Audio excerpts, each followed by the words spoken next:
Desde prensamercosur.org presentamos nuestro programa Radio Podcast Enlace Iberoamericano, con base en España y Portugal y con el resto de la comunidad iberoamericana en la Unión Europea. Tenderemos puentes de comunicación e integración con personas y temas de nuestro interés. Radio Mercosur y su Enlace Iberoamericano, presentado desde España por Javier Pertierra, se emitirá los jueves en vivo y en directo. Enlace Iberoamericano, que comenzará a las 13 horas en Brasil, Argentina y Uruguay, 12 horas de Bolivia, Paraguay, Chile, Cuba y Venezuela, 11 horas de Colombia, Ecuador y Perú, 10 horas de México y Centroamérica, 18 horas de España.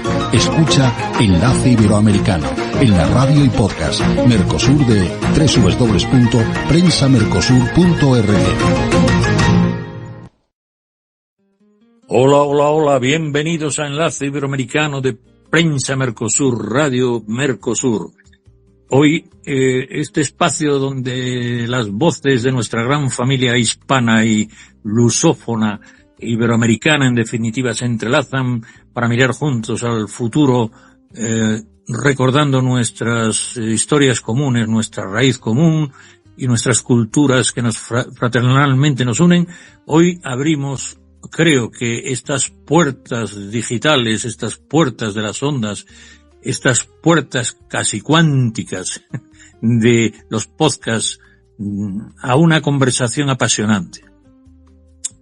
Hoy vamos a hablar con un gran experto y experimentado hispanista. Vamos a hablar de la hispanidad no solo como recuerdo, como pasado, repito, que siempre tenemos que, para echar nuestros frutos, nuestros nuestras proyecciones, nuestros propósitos, tenemos que recordar lo que fuimos. Es lo que decía Píndaro de conócete a ti mismo. Bueno, pues dentro de este conocernos a nosotros mismos, la hispanidad que hoy nos va a comentar nuestro invitado es un proyecto vivo. Y lo hacemos de la mano, sin duda para mí, especial, muy recomendada por gente que sabe mucho más de esto que yo, que es nuestro común amigo, don Gustavo Bueno Sánchez. Pues lo hacemos acompañados de un invitado especial, sinceramente, el profesor Alberto Abascal Toca. Es un hombre que tiene una semblanza que va desde la tecnología informática hasta el mundo del emprendimiento, de la docencia durante más de 3 décadas, con enseñanzas de estas tecnologías, incluido a los claustros de profesores. Y hoy en día, don Alberto Abascal toca ser hispanista, porque es el presidente de la Asociación Amigos de la Hispanidad. Perdóname ustedes, pero además es impulsor y portavoz de este protocolo de Santa Pola, que ha sido, entre otras cosas, y ahora paso la palabra a nuestro invitado, un pacto que une a más de 50 entidades, organizaciones, instituciones de 13 países hermanos hispanoamericanos. Con él, repito, y ahora vamos a ceder la palabra, hablaremos de la historia y del presente, y también de la educación y de la tecnología, pero sobre todo de cómo podemos hacer que la hispanidad siga aumentando su brillo con lazos de fraternal cooperación y futuro compartido.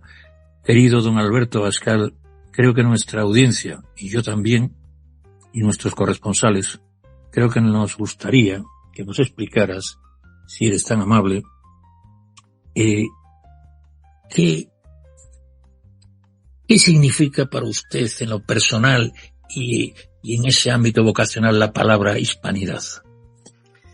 Bueno, Javier, pues buenas tardes y muchas gracias por esta presentación tan elogiosa y ese saludo a nuestro común amigo, como bien citabas, Gustavo Bueno Sánchez. Y un saludo también a todos los contertulios que nos acompañan ahora, Ibson y Roberto y Armando, y los que puedan venir después. Y por supuesto un saludo a todos los oyentes de Radio Mercosur, una radio internacional de mucho prestigio y a la cual, pues bueno, les mando un gran saludo. Me preguntabas, Javier, ¿qué es para mí la hispanidad? Pues para mí la hispanidad representa mis raíces, representa el orgullo que siento al hablar alto y claro, al proclamar que soy hispano. Y esto es un proceso que no es fácil darse cuenta de esta situación, porque yo mismo hace años pues no sabía nada de la hispanidad. Era español, pero no tenía constancia de lo que significaba ser español y por lo tanto ser hispano. Y en esta búsqueda personal que todo ser humano pues se pregunta, ¿no?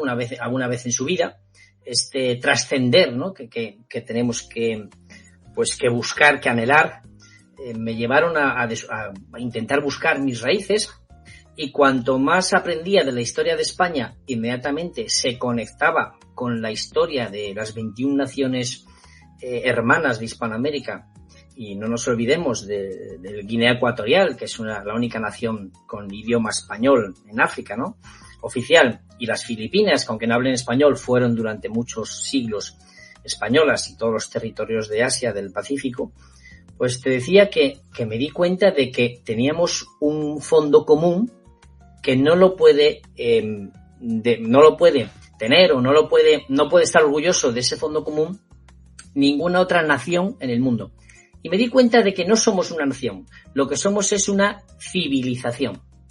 Decía Alexander Dugin que había 7 grandes civilizaciones en el mundo, y una de ellas era la civilización hispana. Luego hablaremos de muchas cuestiones, pero claro, de ahí surge inmediatamente la leyenda negra. Eruditos como, por ejemplo, reconocidos mundialmente, ¿verdad? Como Bertrand Russell, por ponerte un ejemplo, pues él no nombra para nada la civilización hispana. ¿Cómo es posible que una civilización que fue capaz de descubrir el mundo, de desvelarlo y de dar la primera vuelta al mundo con Juan Sebastián Elcano, por ejemplo, que ahora mismo se cumple el 500 aniversario de la vuelta, ¿no? de Elcano y los 18 de la fama, por decirlo así? ¿Cómo es posible que esta historia haya estado omitida? Entonces, fíjate, por ejemplo, por poner un detalle, pues en los primeros 6.000 años de historia de las civilizaciones, el ser humano descubre el 43% de la superficie del globo, del planeta. Y en tan solo 50 años después de que descubrimos América, gracias a ese impulso bestial de la reina Isabel la Católica, que será la mejor reina del mundo, decía que después de esos 50 años, los españoles descubrimos el otro 47%. Al revés. Se descubre el 47% en los primeros 6.000 años, y después el 53% restante lo cartografían los españoles en 50 años. Ese hecho es inaudito. Entonces, eso, cada vez que iba aprendiendo más y más y más, me iba aferrando mis convicciones de lo que significaba ser hispano, es pertenecer a una gran civilización. Para mí, la mejor civilización, por encima de otras culturas, de la China, la egipcia, el imperio anglosajón. Luego podemos debatir si quieres sobre eso.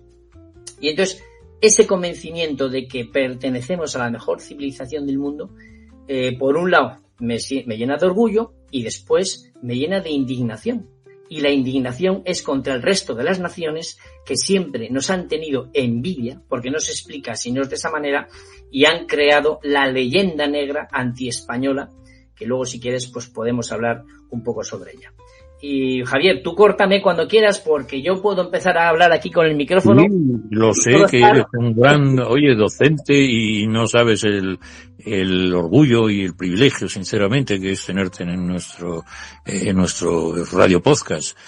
Solo comentarte que yo creo que tú me dijiste, y solo me dijiste como buen criterio lógico, matemático, que diría Bertrand Russell, pero que creo que ha metido la pata, como todos los grandes a veces tienen enormes lapsus. Y no diría yo que no sería para servir como decía el otro, a arrimar el asco a la sardina del imperio anglosajón, que, como bien sabes, pues al lado nuestro era una tierra de bárbaros cuando nosotros éramos un gran imperio.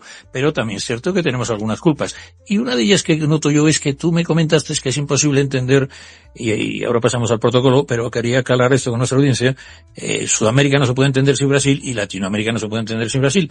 Claro, España y Portugal, que eran Hispania, quisiera que explicaras eso también, por lo tanto no quedaría mal señalarlo, pero probablemente que era Hispania romana, comprendía, como tú sabes, a Lusitania y, en fin, a todo el ámbito nuestro, tarraconense, etcétera, ¿no?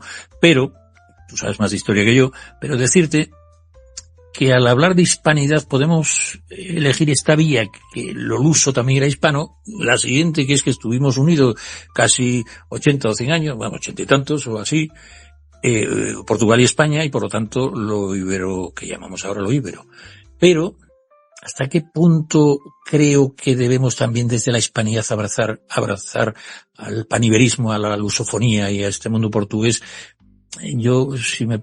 Es una spin-off, o sea, una pregunta colateral, pero me gustaría también que emitieras tu opinión sobre este mundo, donde yo creo en el iberoamericanismo y, por supuesto, con un acento especial en el mundo hispano. ¿Hasta qué punto esto que llamamos Iberoamérica es más incluyente, no? Pues mira, tienes toda la razón, Javier, y estoy completamente de acuerdo contigo. De hecho, es verdad que los movimientos iberófonos o panibéricos ya llevan años desarrollándose.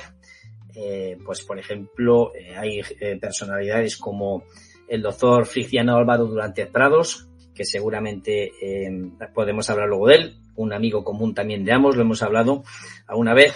Lleva años, lleva 3 décadas prácticamente, o casi 25 o 30 años, desarrollando este movimiento panibérico, porque efectivamente somos las dos grandes potencias que formamos parte prácticamente de la misma civilización. Y esto se puede entender muy fácil cuando nos referimos, por ejemplo, al idioma.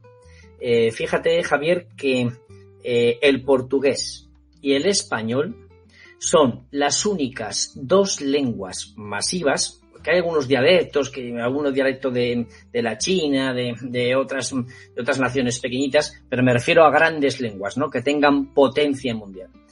El portugués y el español son comprensibles entre sí con un índice de más del 90%.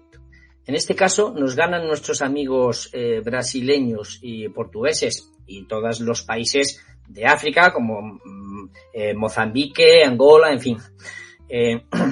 Decía que los portugueses entienden el español a lo mejor con un 95% o 90% de fiabilidad, y en lengua escrita mucho más, y nosotros entendemos un poco menos. Pero a grandes rasgos, si hacemos la media en el 80-85%, un portugués se va a entender siempre con un español y viceversa. Eso ya significa algo. Significa que efectivamente, como tú muy bien citabas antes, estuvimos unidos.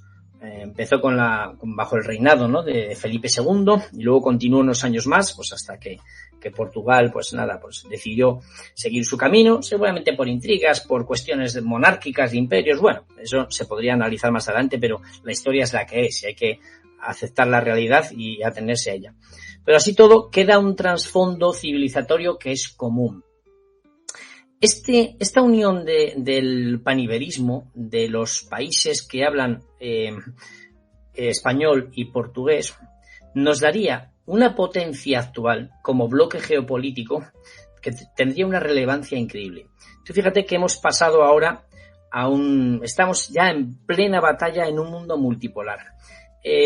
La teoría de la multipolaridad lleva distintos investigadores que llevan años ya desarrollándola, y se define básicamente, cuando llega la Segunda Guerra Mundial, por ejemplo, el mundo se convierte, al acabar, se convierte en bipolar. Es decir, hay el bloque soviético con los países satélites, y luego está el bloque de Estados Unidos, la OTAN, que se enfrenta al Pacto de Varsovia, bloque soviético, y es un mundo multipolar. Estás con uno o con otro.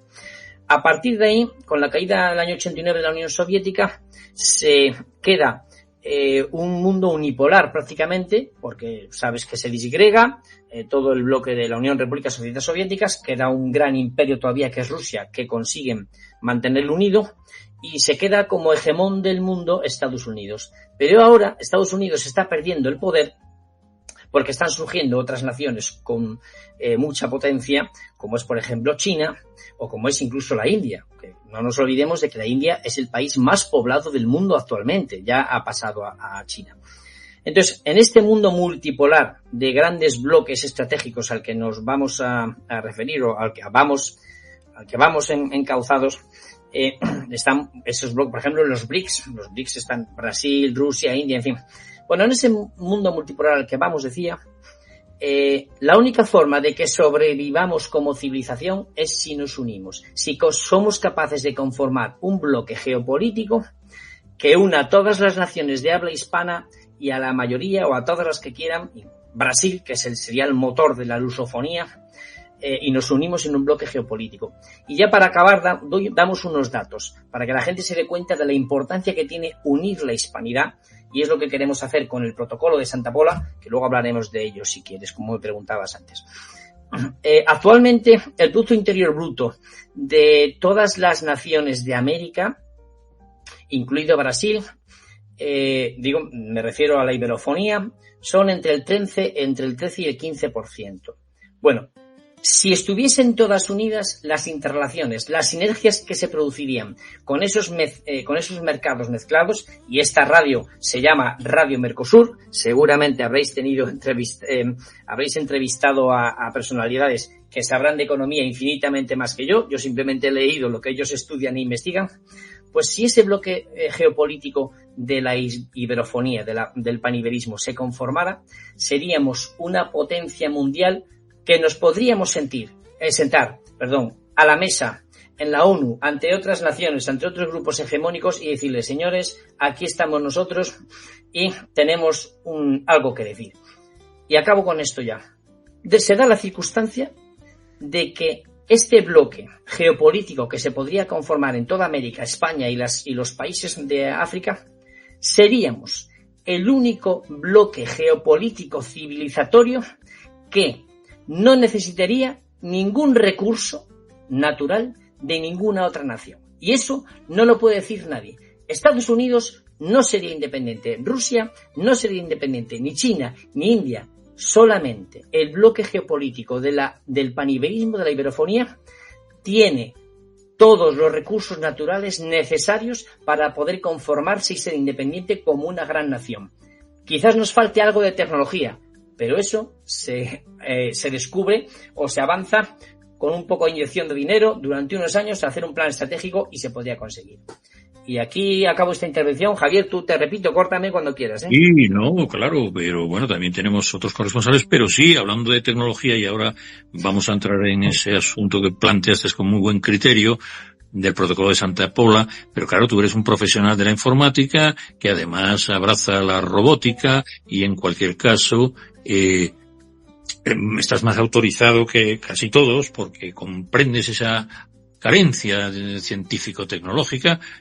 Nadie es perfecto, como dice Willy Wilder en aquella película, pero nosotros tenemos eso que tú señalas de aportar civilizatoriamente.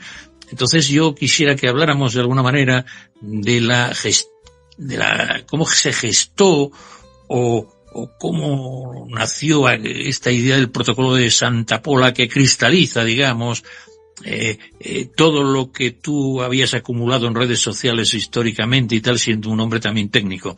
Y por tanto, un poco la gestación, un poco la trayectoria inicial para nuestra audiencia, porque tenemos mucho que hablar contigo, obviamente, y esta idea del protocolo de Santa Pola, como así, si estableces alguna diferencia o en cualquier caso una trayectoria de la hispanidad que, como veo en la página web, la web que tenéis del protocolo de Santa Clara, pues explica bastante bien todos estos procesos, pero yo quisiera que constara aquí. ¿Podrías hablarnos un poquito de este paso y de todo, que vamos a hablar en profundidad de lo que representa no solo que tú eres presidente de la Asociación de Amigos de la Hispanidad, sino de este protocolo y un poquito la proyección? ¿Podrías señalarnos cómo se gestó este protocolo tan interesante? Claro, con mucho gusto, Javier. Pues mira, yo llevo, para explicar cómo se gesta, vamos a hacer retrospectivamente un poco de inmersión en de dónde vengo yo, cómo empiezo en este mundo del hispanismo. Una vez que, como decía al principio en la introducción, me doy cuenta de esas raíces a las que pertenezco, esa cultura hispánica, como esa búsqueda de la trascendencia, ¿no?, del ser humano. Voy aprendiendo historia y además luego lo voy a enlazar con mi parte técnica y cómo es que un profesor de informática se mete en la historia y cómo engancha la inteligencia artificial con todo esto. Bueno, durante años estuve, pues, como empezó todo el mundo, yo creo, leyendo libros, escuchando podcasts de radio, aquel programa famosísimo, igual tú te acordarás, de La Rosa de los Vientos, que era de historia, ¿verdad? Con Cebrián, con este gran periodista ya fallecido. Bueno, hasta me acuerdo de aquella canción y permíteme, porque a mí me gusta mucho vacilar porque tenemos ritmos los latinos. La rosa de los vientos me ha de ayudar, desde ahora vais a verme vagabundear, entre el cielo y el mar vagabundear. Oye, perdóname, Coima, pero hay que alegrarle el corazón. Tienes razón, me acuerdo de la maravillosa Rosa de los Vientos. Dígame, señor, y perdóname que yo estoy cantarín aunque todavía no estoy muy chiflado. Dime, querido Alberto. Nada, ningún perdón. Muy bien traído y gracias por esta espontaneidad que tienes y demuestras. Bueno, pues decía que una vez que voy dándome cuenta de estas situaciones, pues claro, por supuesto, leía libros de Gustavo Bueno y vas desarrollando tu mente, ¿no? Tu criterio, tu sentido crítico. Y entonces me bregué, por decirlo así, en estas páginas. Salía Facebook, estaba ahí despuntando, en estas páginas que ya había de la leyenda negra, todos estos temas de historia. Y administraba una página de Facebook que se llama precisamente La Leyenda Negra, y allí había 40.000 personas, seguidores que teníamos, y yo estaba todo el día moderando comentarios, poniendo, criticando. Me di cuenta de la importancia que tenía la Leyenda Negra, la beligerancia, que había que demostrarles a esta gente. Y fui participando en estos grupos de Facebook. Luego pertenecí a otras asociaciones que luchamos contra la leyenda negra. Y entonces hubo un momento en que me di cuenta de que en todas las naciones hispanas iban surgiendo distintas asociaciones, movimientos, canales de YouTube, asociaciones que de forma aislada, o sea, como si fueran surgiendo brotes de distintas plantas en un campo que no está arado profesionalmente, por decirlo así, y todas tenían un tronco común que era nuestra lengua en español, y además querían luchar contra la leyenda negra. Entonces, estas iniciativas que forman parte pues vamos a decir así, del pueblo, son ascendentes, es decir, muchas asociaciones, muchos grupos, gente individual, que de repente se ponen juntos, sin saberlo, a luchar contra algo. Y era a defenderse, a luchar contra la leyenda negra. Y teníamos que luchar además no solamente contra nuestros enemigos ingleses, franceses, alemanes, que son los que italianos, yo que sé, que son los que promocionaban esa leyenda negra, sino con gente, con los mismos hispanos que fomentaban esta leyenda negra porque se la habían creído, ¿no? Entonces, analizando todo esto, pues eso, siguiendo los criterios que nos dan, por ejemplo, pues el materialismo filosófico de don Gustavo y otros libros, otros pensadores, la Escuela de Salamanca, fíjate qué importancia tiene, ¿no? Para todo el saber, todo el acervo cultural que hemos desarrollado. Pues de lo que me di cuenta es de que lo que nos faltaba era coordinación. Había habido otros proyectos, se había intentado hacer confederaciones de asociaciones o grupos, pero no había funcionado ninguno, por decirlo así. Entonces, analizando en qué habían fallado otros grupos, otras iniciativas que intentaban unificar la hispanidad a nivel de grupos de trabajo, de asociaciones, de entidades, me di cuenta de que había que iniciar un movimiento, vamos a decir, de asociativo, de cooperación, en base a 4 pilares, que son los 4 pilares que tiene el Protocolo de Santa Pola. Bueno, llegados a este punto diré que el Protocolo de Santa Pola se llama así, vamos a hacer como decían los escolásticos, ¿verdad, Javier? Primum definere. Vamos a definir lo primero, por qué ese título, Protocolo de Santa Pola. Bueno, protocolo, pues porque es un protocolo de actuación, es una forma de trabajar, entonces lo denominamos protocolo. Y somos como un club. Yo esto lo copié pues del protocolo de Kioto, del Club Bilderberg, o del foro de Sao Paulo, que dice, pues hay movimientos parecidos de una ideología o de otra. Bueno, pues a mí me gustó la palabra protocolo y escogí eso. Y de Santa Pola, simplemente porque efectivamente la asociación que funda este movimiento es de la que soy presidente, que es Amigos de la Hispanidad. Aprovecho aquí un inciso para hacerme algo de publicidad y recomendar a todos los que nos escuchan ahora en Radio Mercosur, pues que se den un paseo por el canal de YouTube de Amigos de la Hispanidad, lo encuentran así en YouTube, y tenemos ahí decenas y decenas de vídeos con entrevistas a grandes personalidades hablando de la hispanidad, de la iberofonía, y seguramente nuestro amigo Gustavo interviene en 5 o 6 directos conmigo, a veces me ayuda a entrevistar a alguien, y también Frigdiano está, Frigdiano, que antes le comentábamos, está en alguna conferencia y otra mucha gente. Bueno, perdón por estos momentos de publicidad, Javier. Bueno, decía entonces que el protocolo de Santa Pola se apoya o se fundamenta estaba acabando con el nombre, que se me fue la onda. Protocolo porque es un protocolo de actuación y Santa Pola simplemente porque la asociación que decía Amigos de la Hispanidad está fundada en Santa Pola y entonces, protocolo de Santa Pola, pues ya está, ¿no? Como el Club Bilderberg, pues se funda en Bilderberg, pues protocolo de Santa Pola. Se apoya en 4 pilares, que son la soberanía, la meritocracia, el respeto mutuo y la cooperación. Voy a explicar brevemente cada uno de estos puntos. ¿Por qué se apoya en la soberanía? Porque todas las entidades, asociaciones, cualquier plataforma cultural que quiera meterse al protocolo de Santa Pola puede hacerlo. Simplemente hay unos estatutos en la página web que los pueden leer, este protocolo, unos estatutos, unos puntos de unión, y si está de acuerdo con ellos, pues solicita la admisión. Pero es muy importante saber que cada asociación, cada entidad es completamente soberana, es decir, no tiene que ceder soberanía, puede seguir haciendo lo que quiera, puede seguir haciendo sus trabajos, sus cuestiones, sus actos, eventos, congresos, lo que quiera. Por ejemplo, la Fundación Gustavo Bueno forma parte desde el inicio, es socio fundador del Protocolo de Santa Pola. O DENAIS, Defensa de la Nación Española, o el IPES, el Instituto Paraguayo de Estudios Sociales de Paraguay, o la Asociación CISCUBE de Venezuela, es decir, muchas que hay de Hispanoamérica y de España. Actualmente somos 50 entidades y tenemos presencia en 12 países, es decir, forman parte del protocolo, están de 12 países distintos. Pero cada una es soberana, sigue con sus actividades, hace lo que sea y cuando quiere aportar algo al protocolo, quiere trabajar conjuntamente con otra asociación, pues lo puede hacer.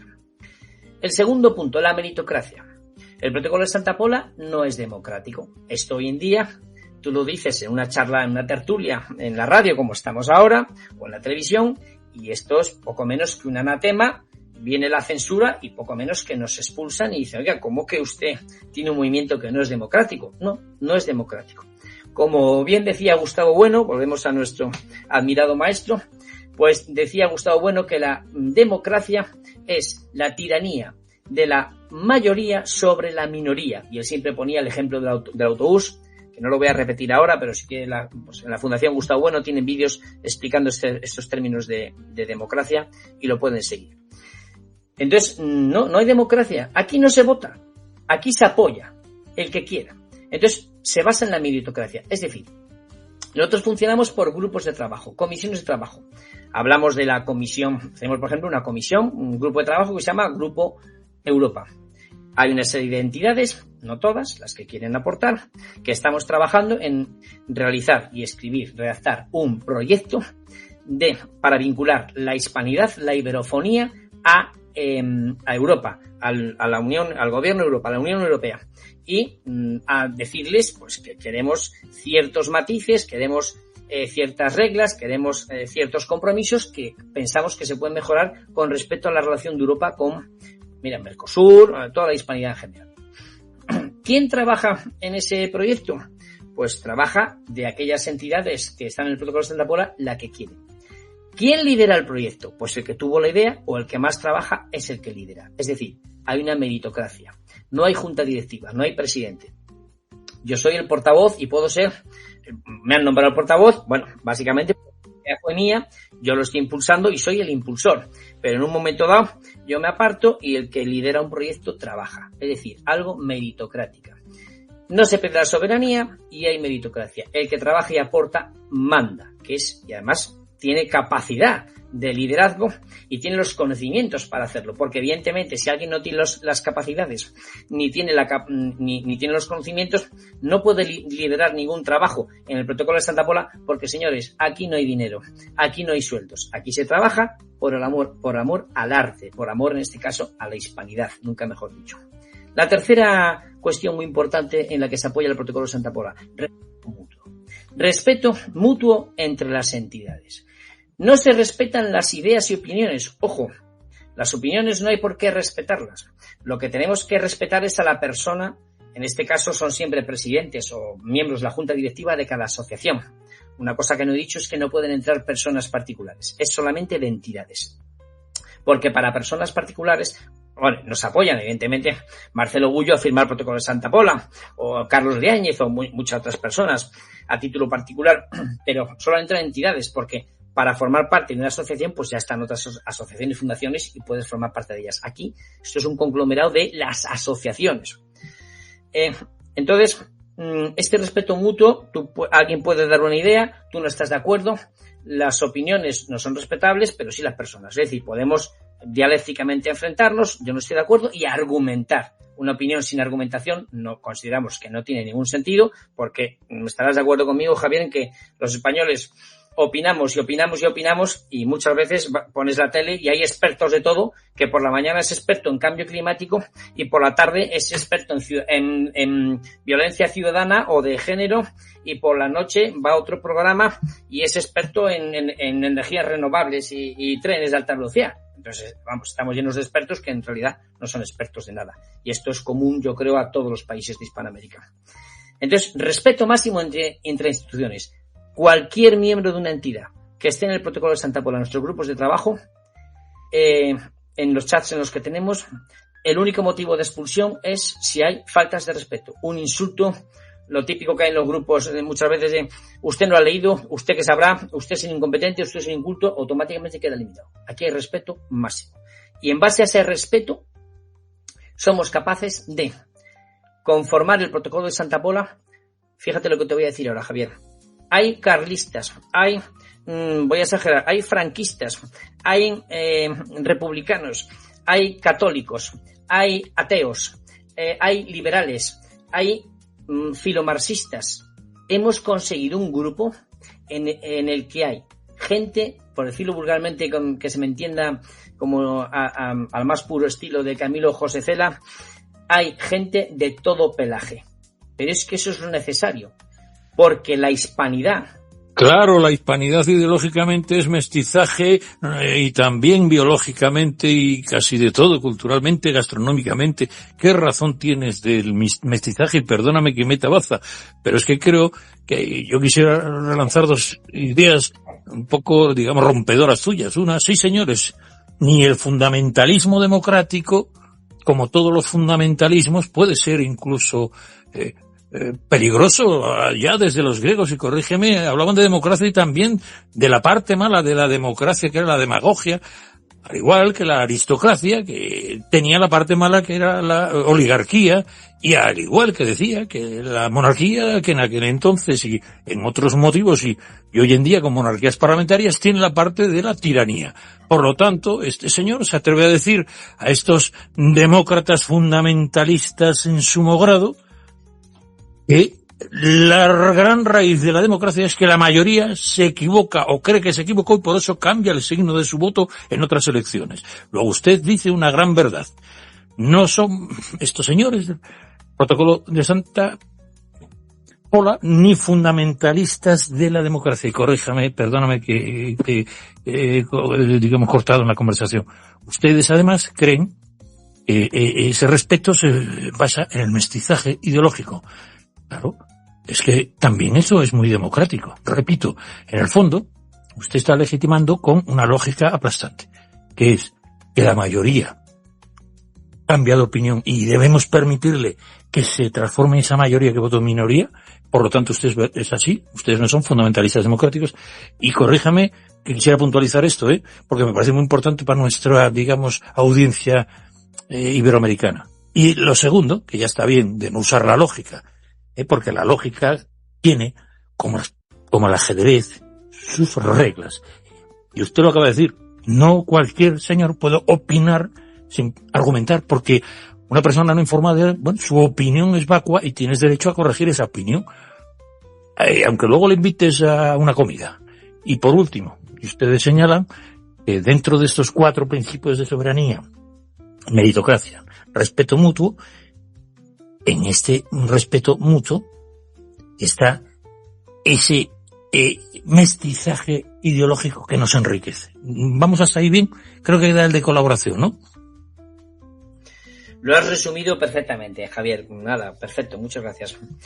Efectivamente, porque ese respeto mutuo es una muestra viviente, y la tenemos en América, del mestizaje. Que, ojo, recordemos una cosa. Una de las personas más avanzadas de su tiempo en el siglo XV fue la reina Isabel la Católica, que la nombré antes, para mí la mejor reina que ha habido en la historia de la humanidad. De la misma forma que pienso que el Imperio Español fue el mejor imperio del mundo, y puedo aportar pruebas que nadie puede poner en duda. ¿Y por qué digo que la reina tuvo una visión de futuro y de respeto al ser humano, a la otra persona, al indio, al natural, al indígena? Llámenlo ustedes como quieran llamarlo. ¿Por qué lo tuvo? Porque en el siglo XV se descubre un nuevo mundo y aparecen allí unas series de personas, de grupos étnicos, de razas. Raza es un concepto más moderno, ¿verdad? Ya más racista del Imperio anglosajón. Pero bueno, nos entendemos. Y había unos, no todos, pero había unos cuantos grupos que se comían unos a otros. Entonces eso, para una persona, una reina del siglo XV, lo normal hubiera dicho, a estos hay que exterminarlos a todos, son salvajes, son fieras. Y dijo la reina, en las leyes de Burgos y en su testamento, que no toquen a mis súbditos, que la palabra súbdito queda como fea. Oiga, señores, la mal llamada ilustración francesa, que eso daba para otro programa, que no fue ninguna ilustración, sino un oscurantismo, lo que usaba es la palabra ciudadano. Bueno, es la misma vaguedad que el súbdito. El súbdito debe su obediencia, tiene que trabajar, y obediencia en el sentido de que tiene un representante pues al cual contribuye. En este caso el ciudadano era el Estado, pues bueno, pues el súbdito era el rey, o sea que no es ninguna palabra peyorativa. Pero dijo la reina, incluso todos sabemos que cuando viene Colón en el segundo o tercer viaje ya volvió encadenado porque quería traer esclavos. Dijo, nadie en mis tierras que sean súbditos va a ser esclavizado, y mucho menos vamos a exterminar, vamos a eliminar a esa gente que son antropófagos. Hoy en día, en el siglo XXI, Javier, si descubriésemos una nación que hiciera eso, intervendría, yo qué sé, la Navy SEALs de América, de Estados Unidos, y se cargarían a la población, o sea, se harían, bueno, de hecho se hacen barbaridades. Y en el siglo XV hay una reina con una visión de futuro terrible, de comprensión, de humanidad, de fe católica, en el sentido precisamente de la palabra, del significado griego de católico, católicos, universal, que dijo, no, vamos a proteger a estos hombres, vamos a enseñarles que así no son las cosas, vamos a demostrarles nuestra fe, y a partir de ahora lo que hay que hacer es anular esos ritos, vamos a decir, antropófagos, o sea que eso sí que es una prueba del mestizaje, como tú muy bien has dicho. Y por último, para acabar, lo último que hacemos en el protocolo, pues eso es una base de cooperación. Todo lo que los 3 puntos anteriores, soberanía, meritocracia y respeto mutuo, pues eso al final te lleva a una cooperación. ¿Y cómo buscamos esa cooperación? Pues cuando diseñamos los estatutos del protocolo de Santa Pola, lo que intentamos fue poner el mínimo, vamos a poner un símil matemático. Pusimos el mínimo común múltiplo, es decir, ¿qué es lo que nos une a todos? Nos une la lengua, nos une una esperanza de vida mejor, siempre intentamos ir a mejor, nos une ese sentido de trascendencia, nos une una cultura de más de 300, 400, 500 años que es muy similar, nos une la gastronomía, nos une las fiestas populares, nos une nuestro acervo cultural, esa herencia grecolatina de Roma y de Grecia que traspasamos a América, esas ciudades, ese barroco español hispano. Entonces, ¿por qué no nos fijamos en todo lo que nos une e intentamos jugar juntos, intentamos ayudarnos? ¿Por qué no nos olvidamos de que si devuélvame el oro, de que si el español vino aquí a robar, de que si los españoles mataron a Jesucristo, como dice Maduro, unas declaraciones que le vi el otro día que parecía un chiste y luego me enteré que era verdad? ¿Por qué no nos olvidamos de todo eso?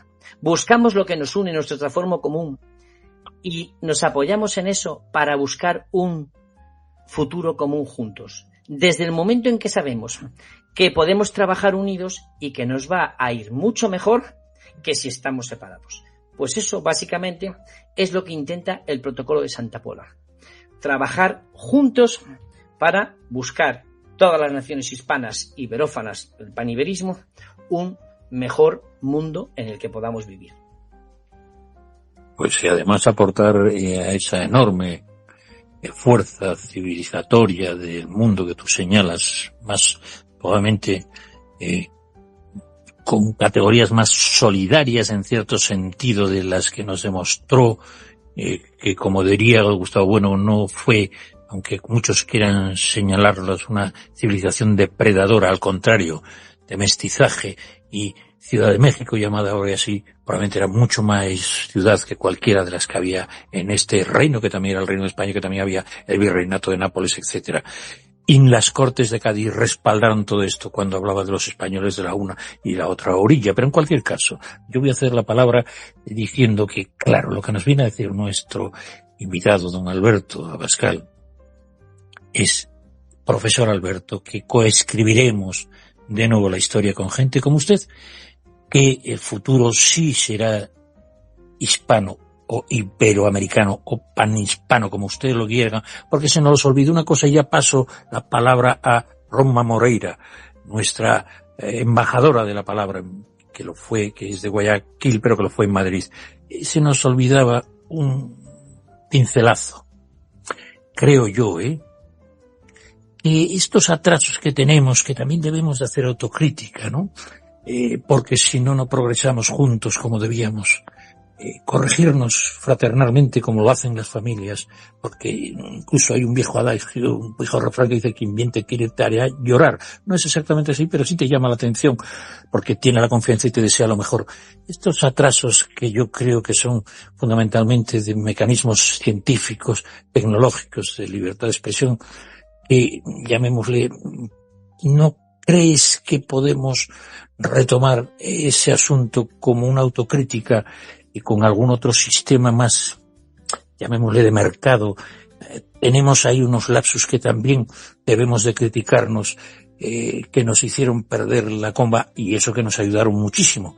Pero tal vez podríamos mejorar todo eso. Tú que eres un hombre que abraza la robótica, yo soy un gran seguidor de ese campo. soy abogado, más bien abogado.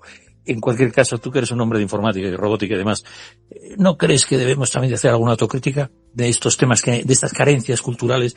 Porque nuestro sistema operativo está basado en nuestro sistema de creencias, además de nuestra lengua. Porque la lengua sirve para expresar eso. ¿No crees que debíamos hacer un poquito también de autocrítica? Atiende, sí, por supuesto, en eso están todos los demás, de la llamada leyenda negra, pero ¿no crees que nos falta un poquito también de esto, culturalmente? Javier, no sé si me preguntas a mí o como has nombrado a Roma, que quería hablar ella. No, y que va a hablar un poquito después, pero ella te va a hacer alguna pregunta. No, yo decía, bueno, esto no es necesario que nosotros nos tiremos piedras al propio tejado, pero me doy cuenta que estoy de acuerdo contigo de la enorme escala y del calado de lo que queremos expresar. Pero, por ejemplo, ahora que estamos en el ciberespacio y que le tendemos puentes tecnológicos, hay poquito del mundo hispano en estos campos. Vamos a tener que apurarnos, ¿no? O tal vez también culturalmente parte de esto nos lo quisieron hacer, pero parte también tuvimos algo de despiste. No sé, quisiera que hiciéramos una autocrítica. ¿Qué te parece si nos ayudas? Sí, correcto. Mira, claro que hay que hacerse la autocrítica. Y nos la tenemos que hacer en España y en América. Porque hemos cometido muchísimos errores. Yo cuando hablo como español, hablo como americano también, como hispanoamericano. Y esto es lo que no entendemos. Que España no conquistó América. España era América. Y cuando se separan el Imperio Español, cuando se destruye y se separa, fue culpa nuestra. Y la misma suerte corrimos los españoles de la península que los españoles de Colombia o los españoles de Argentina. Somos lo mismo, pero es que eso es muy complicado de explicar y más difícil todavía de entender. Es que somos lo mismo. Es que en Ecuador, ahora que está aquí, por ejemplo, nuestra amiga de Guayaquil. De Guayaquil, sí. Roma More, sí. Guayaquil, en Ecuador, se independiza, yo creo, en 1830. O se forma como Estado. A partir de ahí, Colombia, Venezuela, van surgiendo las naciones. Hay algunas que se forman después. Por ejemplo, la injerencia de Estados Unidos en 1903 que consigue separar Panamá de Colombia. Entonces, por un lado, hemos tenido que nos hemos enfrentado entre nosotros en el siglo XIX, ¿no? 1810, más o menos, empiezan las independencias, nos peleamos entre nosotros y a partir de ahí, la autocrítica nos la tenemos que hacer todos. Nosotros como habitantes de la península, que no españoles, porque, repito, un argentino era tan español como un español de la península, solo que nosotros, por la herencia, evidentemente, arrastramos el nombre de España, de Hispania, desde hace milenios, cuando una de las tribus de Israel, el capital Hispam, viene a España y se queda aquí. Eso sería ya otro tema histórico. Entonces, nosotros nos quedamos con el nombre, pero es un nombre que nos viene grande realmente. Cuando nos independizamos por esas guerras, esa guerra civil, todas las naciones de Hispanoamérica aparecen, se conforman como estados-nación, ya endeudadas, porque todas está la mano negra de los anglosajones y todas les deben dinero en oro y en libras a Estados Unidos. Hay naciones que no han pagado sus deudas hasta que no han pasado 100 años. Eso no te deja crecer como nación. Además de esta deuda que se arrastra y esta conformación de las nuevas naciones, siempre vigilados y auspiciados por su majestad, el rey o la reina de Inglaterra de turno, y después por el imperio emergente de Estados Unidos, que también nos traicionó en 1898, después de haberle ofrecido la independencia, Bernardo de Gálvez y toda esta gente. Bueno, eso también daba para otro tema. Una vez que las naciones han nacido endeudadas, es muy difícil levantar la cabeza. Y ya se han encargado, el imperio anglo, de cada vez que había un dirigente en las naciones hispanas que fuera capaz de ser soberano, intentar ser soberano como nación, o bien te quitaba un presidente, o apoyaba una dictadura, o fomentaba el narcotráfico, o hacía algo así, o directamente partía el país, como ocurrió con Panamá, por ejemplo, que dije antes, que después de independizarse le hace firmar un tratado abusivo en el que a perpetuidad se cedían 3 kilómetros de franja donde iba a ir el canal de Panamá. O sea, un país completamente colonizado. Entonces, hay que hacerse autocrítica. México, por ejemplo, al poco después de independizarse, 1848 creo que es, 68, no me acuerdo, después del tratado Guadalupe Hidalgo, pierde 2/3 partes de su territorio. ¿Qué tiene que ver en España en eso? Quiero decir que nosotros ahora, cada nación que se forma, recapacitemos y en vez de tirarnos los trastos unos a otros de tú más, yo no sé qué, tú me tal, tú llevástelo. No. A ver, señores, ya llevamos 200 años de independencia. Tanto España como Venezuela, como Argentina, como Ecuador, como todas las naciones, como México. Llevamos 200 años. Habrá que hacer algo de autocrítica. Tendremos que averiguar qué es lo que estamos haciendo mal. Quizás lo que estamos haciendo mal es que una y otra vez nos conseguimos, o mejor dicho, consiguen que nos enfrentemos unos a otros, consiguen que quitar y poner dictadores o políticos por esta democracia, este fundamentalismo democrático que muy bien criticabas antes, Javier. Y a lo mejor si nos damos cuenta de que las naciones son las que son y el pueblo es el pueblo, valga esa entelequia, ¿no? Que no saben muy bien cómo definir el pueblo, pero no tiene nada que ver los dirigentes de turno con el pueblo. Entonces yo me tengo que abrazar a Cuba, me tengo que abrazar a Venezuela, me tengo que abrazar a Puerto Rico, mande quien mande. Y lo que no podemos es, o a México, lo que no podemos es, como ahora López Obrador pide el dinero, discursos al rey, no sé qué, no sé cuánto, rompemos relaciones con México, porque la población española no tiene la culpa, y la población mexicana no tiene la culpa, y lo que queremos es llevarnos bien y crecer juntos. Entonces la autocrítica tiene que venir para los españoles de la península, para los españoles mexicanos, para los españoles colombianos y para todo aquel que se sienta que forma parte del proceso civilizatorio que significa la hispanidad. Y acabo ya con esto. Tenemos que pensar una cosa.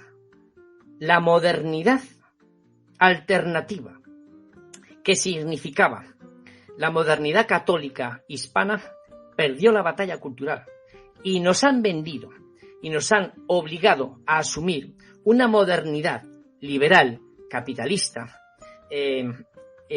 anglosajona, de corte anglosajón protestante, que no tiene nada que ver con nuestra modernidad católica. La modernidad católica siempre buscaba el bien común. Cierto es que había unas leyes y que había gente que las infringía, pero como en la actualidad también hay leyes que protegen a la mujer, protegen a la infancia o protegen la propiedad privada, y sin embargo sabemos que hay personajes que infringen la ley y para eso la ley pues les castiga. Es decir, las leyes existían. Nosotros hay una frase que yo la niego, que es la de aquella nación que olvida su historia está condenada a repetirla. Bien, yo eso lo niego para la civilización hispánica, porque eso lo podrá decir Inglaterra o Francia o Alemania o Israel o quien le dé la gana. Pero España, precisamente por haber olvidado su historia, por haber olvidado lo que fue una vez, no va a poder repetirlo otra vez. Y tendría que hacerlo, porque lo que hizo España en el mundo es incomparable con ninguna otra nación, otro imperio, otra civilización.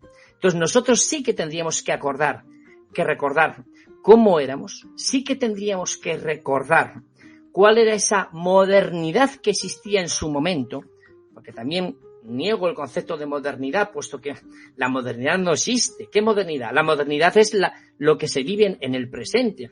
Nosotros tenemos que conocer el pasado para hacer lo que podamos hacer en el presente para conseguir un futuro mejor. Pero la modernidad del siglo XVIII o XIX era la que había en ese momento y ahora tenemos otra modernidad. Y lo que tenemos que darnos cuenta es que la modernidad del proceso civilizatorio hispano era mejor que lo que nos han vendido, influenciado por los anglosajones. Y eso darnos cuenta de eso, pasa a través de hacer autocrítica, pero una autocrítica muy grande, enfrentarnos a nuestro pasado, darnos cuenta de lo que éramos, darnos cuenta de lo que podemos ser si nos volvemos a unir, no como naciones, como un gran imperio, no, eso es una utopía. Unirnos económicamente, socialmente, políticamente, podríamos hacerlo. Darnos cuenta de eso. Y mientras tanto, ¿qué es lo que hace el protocolo de Santa Pola? Lo que estamos haciendo es una red entretejida de decenas y decenas de entidades trabajando en simploqué, como definía Gustavo Bueno, un entrelazamiento, estar entretejidos, conectados, todas las entidades, para que de esta forma, cuando estamos, como también decía Gustavo Bueno, somos españoles, todos, los de Hispanoamérica, los de aquí. Y el ser español es una forma, decía, es una forma de ser y estar ante el mundo. Y él apuntaba después a la espera. Y es lo que tenemos que hacer nosotros ahora. Tenemos que volver a recuperar nuestra forma de ser y estar ante el mundo a la espera. ¿Y a la espera de qué? A la espera de que consigamos o se den las circunstancias buenas, de que sean óptimas, de que sea nuestro momento para pasar a la acción. Y como decía también Maezu, y ya con esto, el gran Maezu, ya con esto acabo, ser es defenderse. Así que lo que tenemos que hacer es defendernos y quedarnos a la espera de que llegue nuestra oportunidad. Pues como diría Gilson, así es, hermano, así es el despertar de este gigante cultural civilizatorio. Creo que tiene el potencial de transformar o modificar, y hay otros que piensan como yo, como don Alberto Abascal, también pienso yo como él, obviamente, tiene el poder transformador de modificar parte de las reglas geopolíticas del juego mundial. Sí, señores, si nos lo creemos y lo vamos a creer, porque este cierto occidente declinante, con esa impronta anglosajona que recuerdo a nuestra audiencia, que tienen ese lazo de Commonwealth, de prosperidad común, y que aunque a nosotros nos dañaron en lo posible culturalmente porque eran el imperio declinante y ellos el ascendente, les recuerdo que el jefe del Estado de Canadá, de países no muy, atrasados como Australia, Nueva Zelanda y otros muchos, es el monarca anglosajón. Por eso digo, el monarca, digamos, de Gran Bretaña, de Inglaterra, de como ustedes quieren llamarla, en cualquier caso, somos dos grandes culturas que también, a través probablemente, y fíjese lo que me atrevo a decirles, del mundo luso, que siempre comprendió un poco más a los anglosajones porque también ellos querrían jugar sus juegos geoestratégicos, creo que debemos unirnos este occidente de alguna manera reconociendo la diversidad, pero bastante tenemos con lo nuestro. Yo hoy querría que la hispanidad tendiera puentes al mundo lusófono, que usted lo incluye, porque cuando usted habla de hispano está hablando desde el mundo romano, que incluía a Lusitania, por lo tanto también los portugueses, corríjame en eso, pero yo quiero ya pasar la palabra a nuestra poeta, escritora ecuatoriana, Guayaca Roma Moreira, que dice ella... Y no sabe que y dice usted, y corríjame, y no sabes, voy a acabar muy rápido, y no sabe que en el Guayas los pantalones los llevamos las damas. Pero no importa, amigos, del mismo paraíso somos. Todos somos hermanos y orgullosos ecuatorianos. Pues eso me lo aplico yo a esta cultura. ¿Qué le parece, doña Roma Moreira? Muy bien, qué lindo, porque bueno, eso es parte de un amor fino y es una coquetería. Los amor finos son la coquetería de un hombre y una mujer que contesta, coquetea, y bueno, esa es mi producción, y muchísimas gracias por tenerla aquí presente. Roma, perdóname que te interrumpa, como tenemos cierta confianza ya en tantos programas. Primero saludar a don Manuel Trovajo, por si levanta la manita virtual, y tiene usted, como siempre, nuestra bienvenida. No hay problema. Tenemos a Roberto desde algún sitio de la Luna Plateada y de Ciudad de México, Veracruz. Don Roberto Ceballos, perdóneme que también hable de nuestro Hernán bonaerense y hispano también. Y tenemos todavía la palabra de nuestro director Gilson Carmini, y también Elizabeth, que acaba de entrar desde Colombia, desde el Valle del Cauca, desde Cali. En cualquier caso, vamos ya un poco al trote, ¿eh? No entramos en galope, pero fíjese, doña Roma, me atrevo a decir, porque hay que hacer un homenaje a esas, como usted llama, poesías de ¿cómo las llamó usted? De amor finos. Sí, correcto, de amor finos. Bueno, pues fíjese, dice usted, el hombre dice, mira esa guayaca preciosa, se menea y contonea, si me lanzo a piropear, seguro que me va a cachetear. Y ella le dice, mira, atrevido igualado, no te atrevas a mirarme, y mucho menos a hablarme, si tus piropos quisiera, hace rato los tuviera. Estos son esas galanterías maravillosas, ¿verdad? Que ustedes recuperan, y que yo quisiera que Roma alguna vez leyera más poesía, pero vamos ahora a hacer preguntas. Ya le digo bienvenido, don Manuel, a nuestro invitado, que creo que es el centro, una personalidad defensora a ultranza de nuestra cultura. Bueno. Y necesitamos muchos como él, porque aquí, desde esta Españita plural y diversa, a veces nos tiramos piedras innecesarias, porque nosotros somos una cultura diversa, pero tenemos que tener esa base común que él defiende. Por lo tanto, le doy la palabra a doña Roma, y perdóneme la introducción.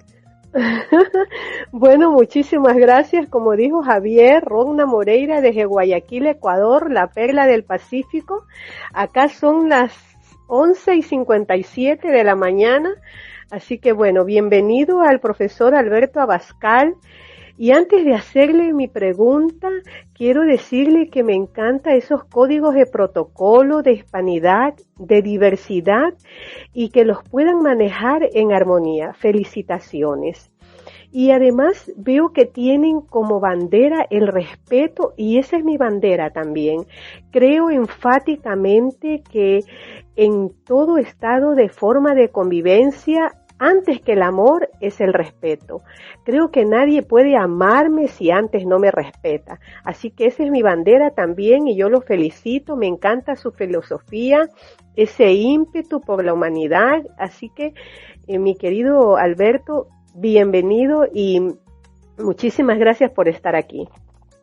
Roma, antes de pasar a la pregunta, yo me atrevo a sugerir, tengo una duda metódica. Hasta Bertrand Russell metió la pata.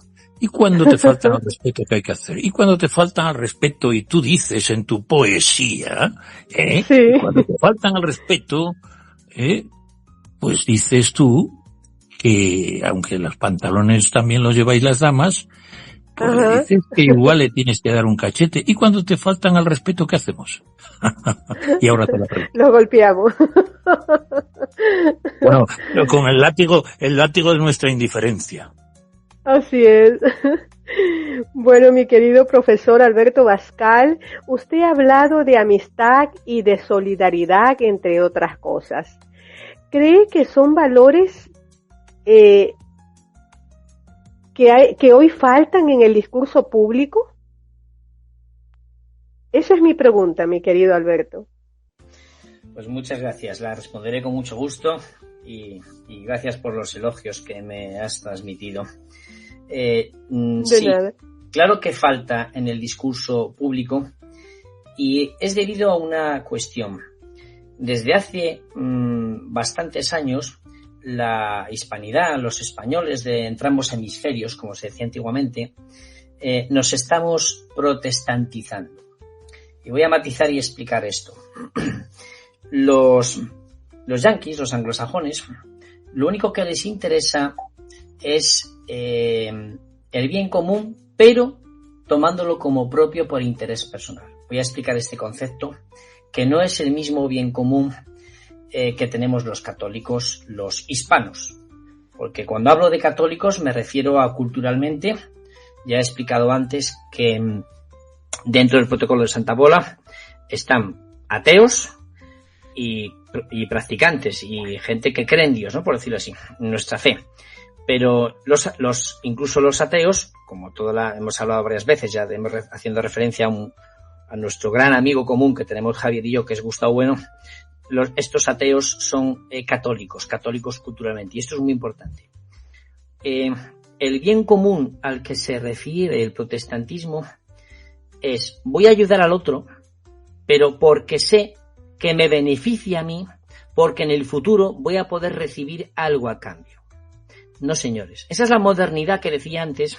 Claro, tampoco me puedo extender en explicar todo esto mucho, pero ahora que me lo preguntas, la señora poetisa, que me encanta que habla con una mujer y además poeta, porque, fíjate, descubrí hace poco, fíjate, tengo 56 años, señorita Roma, y descubrí hace poco lo que es un poeta. Y me voy a permitir hacer un paréntesis antes de responder a la pregunta, para ver, sí, por favor, para comunicar lo que aprendí, que es un poeta. Un poeta es aquella persona capaz de cambiar el significado a las palabras para hacerlas más bellas. Y eso es una cosa maravillosa, porque la poesía usa palabras que usamos todos, pero sin embargo significan otra cosa, y siempre con una belleza superior. Entonces, y puedo acotar, perdón, dime. Palabras son palabras, hasta que le pones alma y se hacen poesía. Así es. Me encanta hablar con poetas porque muchas veces no les entiendo, porque mi mente es de informático, pero sin embargo me encanta y aprendo siempre. De cualquier poeta siempre se puede aprender. Seguramente nos harían falta en el mundo más poetas y menos economistas, y el mundo iría mejor. Bueno, y contestando ahora a la pregunta que me hacías, ese bien común de la modernidad anglosajona decía que es simplemente el bien común ayudar a los demás, pero si luego sé que me va a beneficiar a mí. El protestantismo, sabemos todos que la riqueza es un signo de predestinación. Es decir, no te salvas por las obras, sino que te salvas solamente por la fe.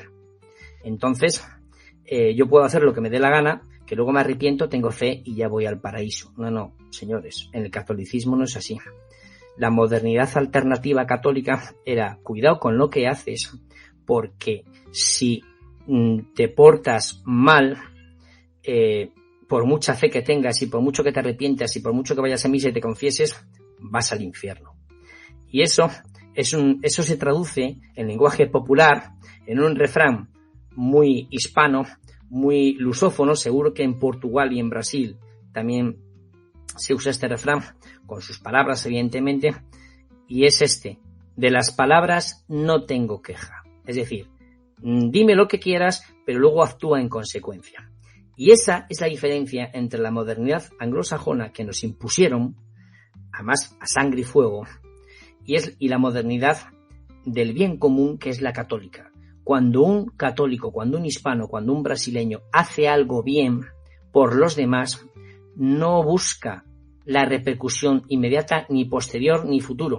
No lo hace porque sepa que luego va a salir beneficiado. No, lo hace porque hay que dar con la mano derecha y que no se entere la izquierda. Y ese precepto de la Iglesia aplicado a la sociedad funciona. Tú ayudas al otro, pero no porque luego vayas a obtener un beneficio. Y los hispanos católicos de hoy en día nos hemos vuelto protestantes, aunque recemos el rosario, aunque vayan a misa, o aunque consideremos, el que sea ateo, aunque consideremos que somos católicos. Porque nadie hace nada si no es para conseguir algo a cambio. Es decir, somos protestantes y no lo sabemos, no nos damos cuenta. Y en eso también tenemos que luchar. Entonces, por eso es tan importante estos valores, impregnarlos otra vez en la sociedad, inculcarlos. Y ahí ya respondo a la pregunta que me hacías, Roma, porque las clases políticas salen del pueblo llano, salen de la sociedad civil. Y una sociedad civil que ha perdido sus valores, cuando llegas a dirigente, no vas a mejorar. Al contrario, hay también otro refrán que dice que el poder y el dinero no cambia la personalidad, sino que simplemente muestra la verdadera personalidad. El que no tiene valores siendo pobre, tampoco los tiene cuando es rico. Y encima luego cuando es rico o cuando es poderoso puede hacer mucho daño. Entonces, respondiendo a tu pregunta, efectivamente tenemos que inculcar unos nuevos valores civilizatorios, una nueva modernidad a toda la sociedad y preparar a los dirigentes del mañana, que serán los que nos tienen que dirigir con esa rectitud y por lo menos la honradez que se les debería exigir. Pues tenemos mucha plancha, querido Alberto, mucha plancha de corresponsales que vamos a pasar a trote ya casi de caballo a por don Roberto Ceballos, que dígame dónde se encuentra desde, usted sabe que eres el ombligo de la luna, el ombligo incluso lo fue del mundo. Dígame, don Roberto, y vamos a intentar que nuestra audiencia comprenda que hay mucha lana que cortar con el profesor Abascal. Dígame, don Roberto, ¿qué tiene que comentarle a don Alberto? Muy buen día, con el gusto de saludar a toda la audiencia, a mi director Gilton, a Roma, que ya veo que todo el mundo le pone flores. Falto yo, me voy a incluir. Y bueno, Manuel, qué gusto estés con nosotros, Manuel Trabajo, como dice Javier, y bueno, a todos, a Armando y a todos los que participamos en esta hermosa tertulia. Hoy, don Alberto Abascal, estoy maravillado con el tema que usted ha puesto sobre la mesa hoy, nuestro invitado de honor para esta tertulia, el protocolo de Santa Pola. Entendí, y corríjame, soberanía, meritocracia, respeto mutuo y sobre todo cooperación, objetivos, la visión y la misión. He estado muy atento y hay gente conmigo escuchando de 2 asociaciones civiles que ya están subiéndose a la web para solicitar su adhesión a la fundación que usted preside. Es increíble. Estoy maravillado junto con mis amigos que están pendientes. Quiero hacerle una pregunta con mucho respeto. Compártame y al auditorio, ¿cuál es la emoción que recuerda, la más importante del día que se inició este protocolo, esta firma del protocolo, allá en el castillo de la fortaleza de Santa Pola? Pendiente. Muchas gracias, don Roberto, por su pregunta. Pues la emoción que me invadió fue la de satisfacción plena. ¿Por qué? porque un proyecto tan ambicioso, con unos medios tan escasos que teníamos, porque, repito, no tenemos financiación, esto se hace con voluntad, y que en el acto fundacional del Protocolo de Santa Pola, que fue un 6 de octubre del año 2023, aquí en la ciudad, acudieran 18 asociaciones, entidades de toda España. Vino el profesor Gustavo Bueno, por supuesto, vino Gloria Lago de Hablamos Español, vino Pablo Asunción de Hispanidad, Santiago Armesilla de Vanguardia Española, Carmen de la Cajiga de UNAIS. No me voy a... Perdónenme los demás que si alguien me oye el Protocolo de Santa Pola y se me olvidará. Y estuvieron conectados por videoconferencia para formar parte de algo tan bonito como el nacimiento de este bebé que queremos cuidar y mimar y ayudar a crecer. En total fuimos 25 asociaciones. Entonces, tenía una inquietud, tenía una ansiedad por saber si esta idea iba a cuajar. Y la respuesta fue masiva, la respuesta fue de agradecimiento, la respuesta fue de voluntariedad, de trabajar, de hacer, de necesidad de encontrar un camino juntos para poder hacer este recorrido. Dicen que caminante no hay camino, se hace camino al andar. Todos conocen esa estrofa, ¿verdad? Y es lo que tratamos nosotros. Tenemos unas metas, unos fines, pero así todo tenemos que disfrutar haciéndolo. Tenemos que ser capaces de irradiar esa felicidad que me supuso a mí personalmente, respondiendo a la pregunta que me hacía don Roberto, esa satisfacción de decir, lo he conseguido. Es decir, era una ratificación a una idea loca que llevaba, gestando durante años, y al final te das cuenta de que a lo mejor no era tan loca y era lo que estaba necesitando la gente. Entonces, eso fue lo que sentí en ese Castillo Fortaleza, esa primera reunión, fue precisamente la de la satisfacción, del reconocimiento, por decirlo así, de una ilusión y la ilusión, pero fundada en un trabajo bien hecho. Y no hizo nada más que empezar. O sea que mando desde aquí un mensaje de agradecimiento a todos los que son ahora compañeros míos en el Protocolo de Santa Pola y que formaron parte pues de esta primera oleada, de este primer trabajo. Ese día fueron 25 asociaciones y poco a poco vamos creciendo y ahora somos 50. Y he visto que hay asociaciones, me decía don Roberto ahí con usted, que quieren sumarse a este ilusionante proyecto. Pues nada, perfecto.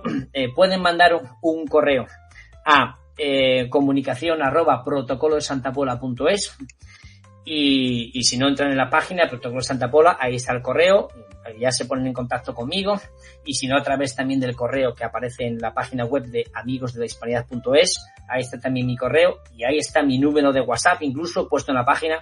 Pueden contactar conmigo por cualquiera de estas opciones y serán muy bienvenidos a este ilusionante proyecto que intentamos llevar adelante. Pues muy bien, y vamos ahora a dar un salto. Dígame, don Roberto, dígame. Excelente. Coincido con todo y con esa locura. Súmeme a ese sueño de Serrat.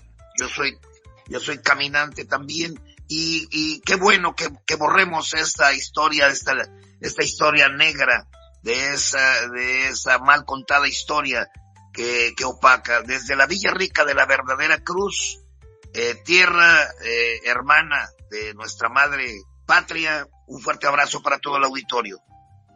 Pues vamos ahora mismo, antes de pasar a don Gilson Carmini, que habla también en portuñol y que le recordamos que la Hispania romana también incorporaba a Lusitania y por eso ahora la llamada Iberia, pues abraza con toda esa historia a nuestros amigos brasileiros.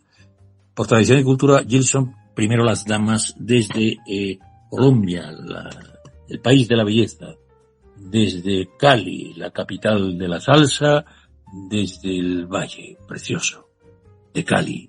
Dígame, doñita Elizabeth Rondón, dígame, por favor, ¿tiene usted la palabra? Adelante. Hola, saludo cordial a nuestro estimado director Javier Pertierra, apreciados corresponsales, a nuestro invitado y protagonista del día de hoy, profesor Alberto Abascal Toca, y por supuesto a nuestros amables escuchantes. En el marco de una nueva ruta y agenda de la hispanidad, permítame, estimado profesor, hacerle 2 preguntas. Pregunta número 1. ¿La hispanidad suele ser mirada con nostalgia o polémica? Usted la propone como agenda de futuro. ¿Cómo se consigue ese giro de mirada? Y pregunta número 2. ¿Qué papel juega la juventud en este proyecto y cómo iniciativas como la Hispanidad Brilla puede enganchar a las nuevas generaciones? Muy agradecida por su respuesta. Bendiciones. Gracias, Elizabeth. Hombre, pues estaba yo ahí con el palo de la Hispanidad Brilla, que no lo acabamos de ofrecer a nuestra audiencia, y ahora, fíjese, doña Elizabeth nos lo ha puesto fácil. Dígame, estimado Alberto. Pues muchas gracias por su comentario y pregunta, doña Isabel. Bueno, es verdad que podemos tener cierta nostalgia cuando hablamos del imperio español, de lo que fuimos. Pero eso no es malo, al contrario, es positivo. Porque coincidirán todos ustedes conmigo en que solamente sentimos nostalgia de aquello que fue bonito, que fue bueno, que fue algo que nos hace evocar unos recuerdos en la infancia, por ejemplo, de satisfacción, de amor, de risas, de júbilo. Entonces la nostalgia es muy buena.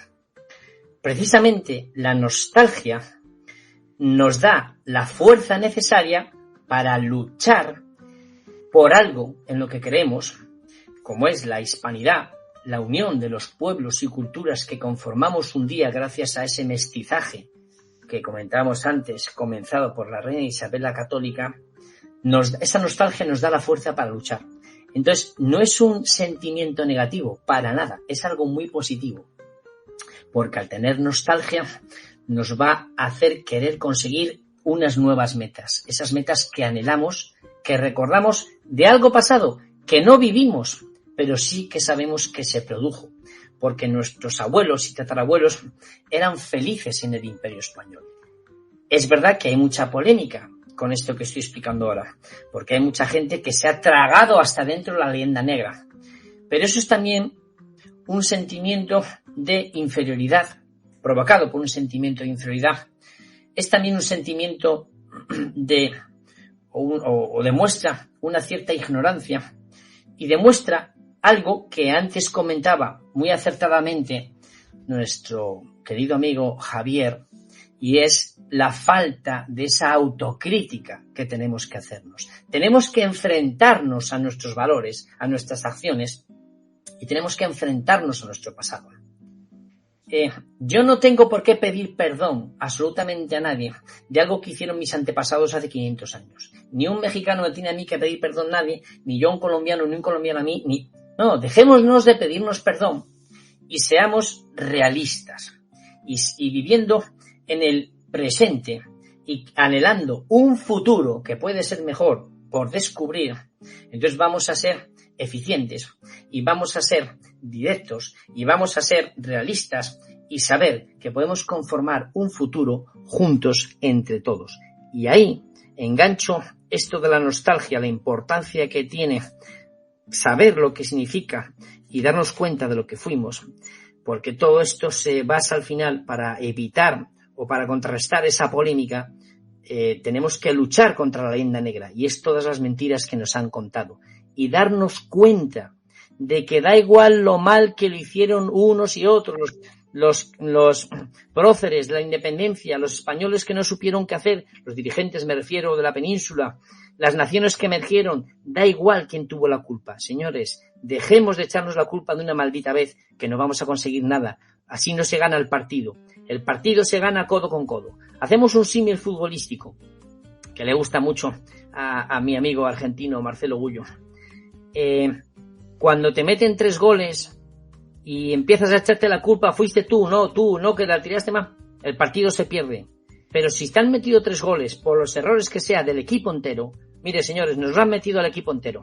Vamos a dejarnos echarnos la culpa y vamos a bregar. Vamos a demostrar que tenemos raza, que es la palabra, es el sentido más positivo que existe para la raza. No tiene que ver con el racismo que inventaron los anglosajones. Los españoles nunca fuimos racistas. Los españoles, hispanos, lusos, brasileños, lo que teníamos era raza.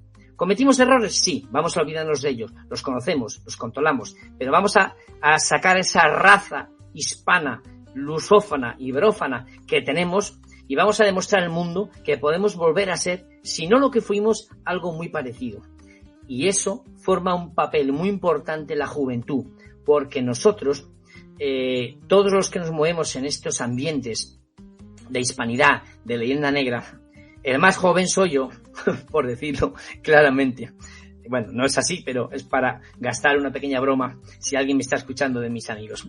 Somos ya gente de una edad, que hemos tenido una preparación, hemos leído, hemos estudiado, y no es que vaya en detrimento de alguien que no quiera estudiar por ser joven. Precisamente es refiriéndome a este excelente proverbio o refrán español también que dice: sabe más el diablo por viejo que por diablo. Es eso, porque hay gente joven súper preparada.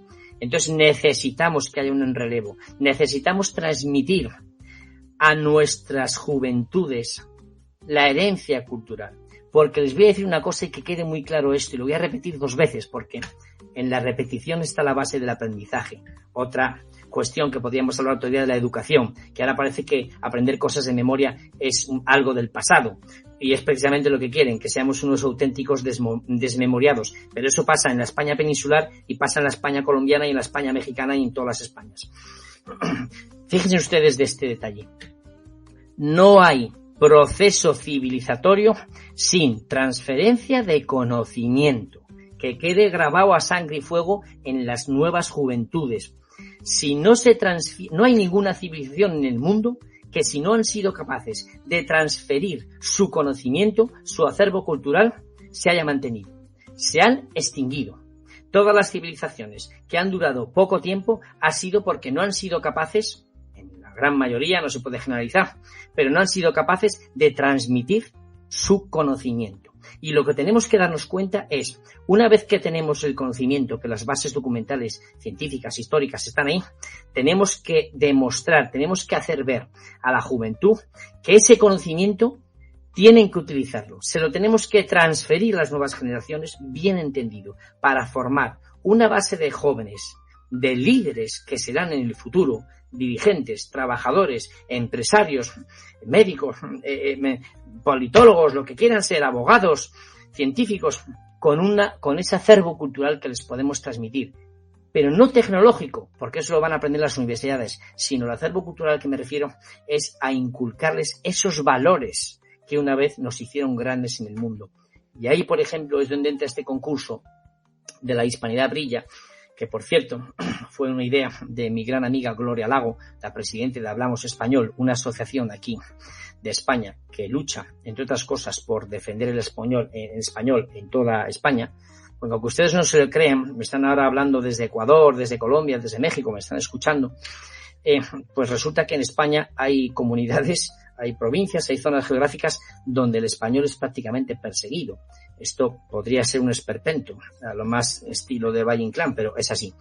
Y de este concurso me tengo que decir que fue una idea suya y una excelente idea. Entonces intentamos con el concurso de la Hispanidad Brilla, pues que los jóvenes, hablo de jóvenes con personas, creo que pusimos el límite de edad hasta 35, 40 años, que para nosotros son jóvenes porque es la segunda generación o la tercera que nos tiene que sustituir. Pues haciendo un concurso en el que queremos que ellos expresen en un vídeo. Los jóvenes hoy en día pues manejan las nuevas tecnologías, un vídeo de YouTube, un vídeo de Instagram, de TikTok, todos saben ustedes lo que significa esto, pues que en un vídeo de 1 minuto, 2 minutos expresen qué significa para ellos la hispanidad, cómo podemos mejorarla, qué creen que es, qué les hace sentir cuando hablan de la hispanidad, cuando alguien les habla, qué sienten, por ejemplo, cuando van al centro de Madrid y en 500 metros cuadrados pueden hablar con un peruano, con un mexicano, con un argentino, con un venezolano, con un ecuatoriano, con un boliviano, con un panameño. Eso es una riqueza cultural que no tiene ninguna nación en el mundo. Pues tienes razón, pero ahora tenemos que se nos va el tiempo, estimado Alberto, y sé que de tu voz luminosa y con entusiasmo tenemos mucho que aprender, pero vamos a escuchar la voz de Gilson Carmini Dantas, que es mi jefe, entre otras cosas, además de amigo, y hermano, que me trata de hermano. Don Gilson, sabe usted que tenemos que intervenir en el programa, porque tiene usted otro luego maravilloso podcast fraternal que es Querido Alberto, doctor Abascal, querido Alberto Abascal, tenemos un enlace sudamericano en breve y que tiende puentes entre la integración de Mercosur y de Sudamérica. Y este enlace pues también es editado los jueves, más dentro de unas horas, por nuestro director, y la verdad es que yo quisiera que nuestro director nos reconviniera y hiciera las preguntas pertinentes para pasar luego, si quiere hablar de el tema, digamos, que nos ocupa, don Alberto, que es la hispanidad, pero antes, esta gran semilla que usted está germinando, quisiera que pasara por Gilson con su acento brasileiro y también con un acento bonaerense para que usted y yo acabáramos el programa. Dígame, don Gilson, si usted aporta algo al programa. Perfecto, sí. Mi querido Javier, fuerte abrazo ahí para nuestro querido doctor Alberto. Fantástica la charla, ¿no? Realmente acá nos están hablando la doctora Miriam Orrego de la Fundación Vivendo, ¿no? De Paraguay, Aprendiendo a Vivir de Paraguay. Y va a estar en España muy pronto, ya me pidió el contacto, después usted pasa su contacto de WhatsApp para que ella coordene una visita y tenga más unas asociaciones paraguayas en ese protocolo tan importante, ¿no?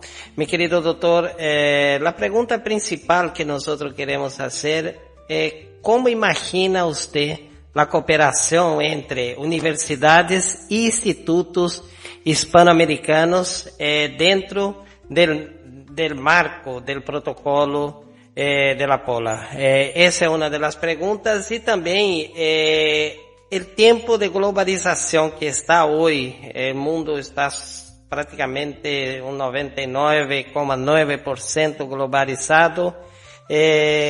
Algunas personas piensan que la hispanidad es un concepto del pasado. ¿O qué usted respondería, no? Porque nosotros vimos ahí algunas frases, principalmente nuestro Roberto, que es una persona fantástica allá en México, y abraza a todos los españoles y tiene esa noción. Pero muchos mexicanos, yo ya he estado en eventos con Manuel Trabajo, que yo le di $100 si él levantase la bandera de España para decir yo soy español. Él no quiso, sabía que iba a morir allá. Entonces, ¿cómo se puede hacer con que esas personas tengan una cultura diferente? Tal vez las antiguas no, pero las nuevas generaciones, ¿qué se podría hacer con programas sociales para amenizar ese sentimiento en muchas ciudades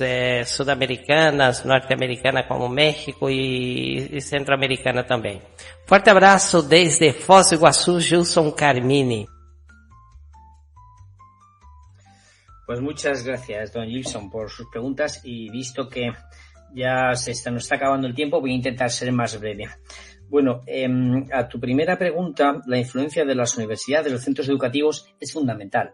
Se puede responder enganchando a lo que estaba diciendo antes, de esa necesidad que tenemos de transmitir nuestro acervo cultural, de transmitir el conocimiento, porque si no se transmite el conocimiento, no puede continuar la civilización. Claro, ese conocimiento se da en los colegios, se da en las universidades, se da en los centros educativos, institutos. Por lo tanto, es muy importante que además de dar ese conocimiento, se dé de una forma humana. Y vamos a entender, voy a explicar lo de humano.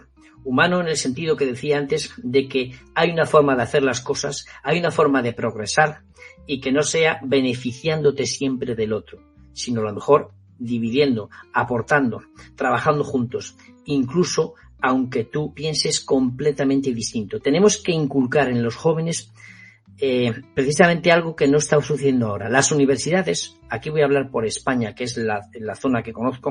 En España las universidades están llenas de ideología. Aquí se dividen entre los unos y los otros, como diría Unamuno. Hay izquierdas, hay derechas, en fin, se basan tanto en la ideología que están constantemente enfrentados. Y eso precisamente es lo que quiere nuestro enemigo. Entonces tenemos que inculcar que hay que basarse, apoyarse, lo que hemos dicho varias veces esta tarde o esta mañana para ustedes, en el respeto. Yo no quiero saber nada de ideologías. Mi camino no es mejor que el tuyo, ni el tuyo mejor que el mío. No, vamos juntos a buscar el camino de ambos que nos beneficie a todos. Y eso pasa por mejorar nuestra educación, nuestras universidades. Y ahí, por ejemplo, hay instituciones como nuestro común amigo también de Javier y mío, el doctor Frigidiano Álvaro Durante Prados, que tiene un núcleo de universidades, FUNIVER, que está desarrollando una labor terrible tanto en países de habla portuguesa como en países de habla española. Y con respecto a la hispanidad, que se considera como que es algo obsoleto, para nada, no estoy en nada de acuerdo con la gente que piensa así. Al contrario, la hispanidad es el futuro. Es el futuro, además, inmediato.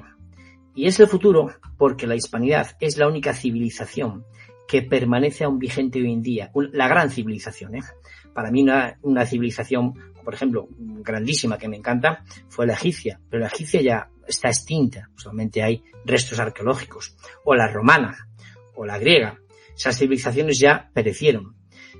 Sin embargo, nosotros supimos integrar en un conglomerado todos ese conocimiento que heredamos de los griegos, los romanos, los árabes, todo, y lo conseguimos amalgar, unir y trasladar a América y Asia. Entonces, da la casualidad de que aún estamos vivos. Es que somos 21 naciones de habla hispana. Es que nuestra civilización no se ha extinguido. Lo que ha ocurrido es que antes éramos una totalidad distributiva, que estábamos juntos, y ahora somos una totalidad tributiva. Es decir, ahora somos muchas naciones que juntos seguimos siendo la civilización. Entonces, no para nada está muerta, porque una y otra vez demostramos que estamos unidos y que podemos conseguir algo muy grande. Y me paro ya, porque si no, no nos da tiempo a más preguntas si las tienen ustedes. Pues muchas gracias. Si hay alguien que quiera levantar la mano virtual, pues aquí tiene su espacio. Yo quisiera aclarar que efectivamente me parece que don Manuel Trobajo quiere comentar algún asunto. Por supuesto, adelante, don Manuel. Estamos a su disposición, que se está recuperando de una pequeña dolencia. Dígame, don Manuel. Pues muy buenas tardes a todos desde aquí.